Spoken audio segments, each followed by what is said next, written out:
సూటిగా నేను ఒక ప్రశ్న అడుగుతా ఉన్నా. ఆ రోజు ఏం జరిగింది? తెలుగుదేశం పార్టీకి సంబంధించిన అఫీషియల్ స్పోక్స్ పర్సన్ పట్టాభి అనే వ్యక్తి ఆ రోజు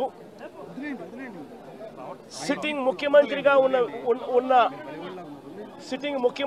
ఉన్న అప్పట్లో సిట్టింగ్ ముఖ్యమంత్రిగా ఉన్న వ్యక్తిని బోసుడీకే అని తిట్టాడు. బోసుడీకే అంటే ఏమిటో తెలుసా? తెలుగుదేశం పార్టీ కార్యాలయంలో తెలుగుదేశం పార్టీ అధికార ప్రతినిధి ముఖ్యమంత్రిని ఆ రోజు అన్న మాట లంజా కొడక అని.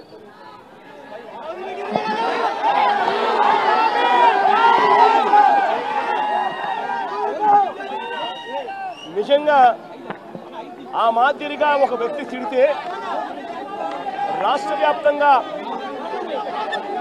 ఆ ముఖ్యమంత్రిని ప్రేమించే వాళ్ళు, వైఎస్ఆర్ కాంగ్రెస్ పార్టీని అభిమానించే వాళ్ళు, రాష్ట్ర వ్యాప్తంగా ఉన్న వాళ్ళందరికీ కూడా కడుపు మండదా? ఎవరైనా చెబితేనే వాళ్ళు వచ్చి చేస్తారా? కడుపు మండిన వాళ్ళు ఈ అన్యాయాన్ని చూడాలనుకునే వాళ్ళు, చూడకూడదు అని అనుకునే వాళ్ళు కొంతమంది తెలుగుదేశం పార్టీ ఆఫీస్ దగ్గరికి వెళ్ళి అటువైపు నుండి తెలుగుదేశం పార్టీ వాళ్ళు తప్పు చేసిందే కాక ధర్నా చేయడానికి వచ్చిన వాళ్ళ మీద దాడి చేయడానికి కూడా ప్రయత్నం చేశారు. ఆ దాడి జరిగిన పరిస్థితుల్లో, ఆ తోపులాటలో, ఆ తొక్కిసలాటలో తెలుగుదేశం పార్టీ ఆఫీసు మీద కొద్దో గొప్ప రాళ్ళు పడిండొచ్చు. నేను అడుగుతా ఉన్నా, ఆ జరిగిన ఘటనను ముఖ్యమంత్రిగా నన్ను అన్నా కూడా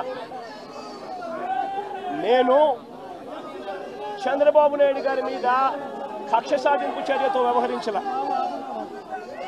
రాళ్ళు పడినాయి అని చెప్పి ఎప్పుడైతే తెలిసిందో వెంటనే అటువంటి ఆ ఘటనకు పోయిన వాళ్ళందరినీ కూడా ఎవరెవరు పోయారు అని చెప్పి ఆధారాలు చూసి, అక్కడున్న సీసీ కెమెరాలో, అక్కడున్న ఒక్కొక్క సెల్ ఫోన్ లొకేషన్స్, ఇవన్నీ ఆధారాల మేరకు చూసుకొని ఎవరెవరైతే పోయారో వాళ్ళందరినీ కూడా 41A ఇచ్చి వాళ్ళందరినీ కూడా అరెస్ట్ చూపించి కోర్టులో ప్రొడ్యూస్ చేయడం కూడా జరిగింది.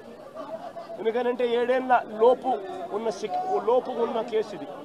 శిక్షా కాల పరిమితి 7 ఏళ్ల లోపు ఉన్న శిక్షా కాల పరిమితి ఉన్న కేసు ఇది. కాబట్టి దీంట్లో అరెస్ట్ చేయడం అన్నది it does not serve the purpose. కాబట్టి 41A ఇచ్చి కోర్టుకు హాజరుపరచడం కూడా జరిగింది. మన ఇంత నిబద్ధతతో ఆ రోజు మేము అడుగులు వేశాం. ఇంత నిబద్ధతతో ఆ రోజు నిబద్ధతతో అడుగులు వేసి వాళ్ళందరినీ కూడా హాజరుపరిచి 41A కింద వాళ్ళందరికీ కూడా నోటీసులు ఇచ్చి వాళ్ళందరినీ కూడా కోర్టు ప్రొడ్యూస్ చేశారు. నేను అడుగుతా ఉన్నా, ఈరోజు సురేష్ కానీ, లేకపోతే వీళ్ళు అరెస్ట్ చేసిన డిప్యూటీ మేయర్ హస్బెండ్ కానీ, వీళ్ళల్లో ఏ ఒక్కరైనా కూడా ఆ రోజు కనీసం లొకేషన్లో ఉన్నారా? వీళ్ళ సెల్ ఫోన్లు ఎక్కడున్నాయో ట్యాగ్ చేస్తే తెలీదా?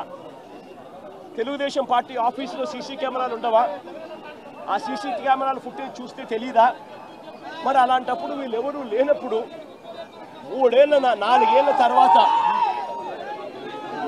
ఏళ్ల తర్వాత జరిగిన ఘటనలో మీరు ఇష్టం వచ్చినట్టుగా ఇప్పుడు మళ్ళీ దాన్ని తవ్వి దాంట్లో ఫాల్స్ విట్నెస్లని జోడు చేసి దాంట్లో ఉన్న వాళ్ళందరినీ భయపడిచి ప్రలోభాలు పెట్టి వాళ్ళతో లేనిపోని పేర్లన్నీ రాయిచ్చేసి నీ ఇష్టం వచ్చినట్టుగా నువ్వు అరెస్టులు చేయడం మొదలు పెడతా ఉన్నావు. రాష్ట్ర వ్యాప్తంగా కూడా ఇదే జరుగుతూ ఉంది. ఈ ఒక్క కేసే కాదు, ఇదే మాదిరిగానే రాష్ట్ర వ్యాప్తంగా కూడా జరుగుతూ ఉన్నాయి.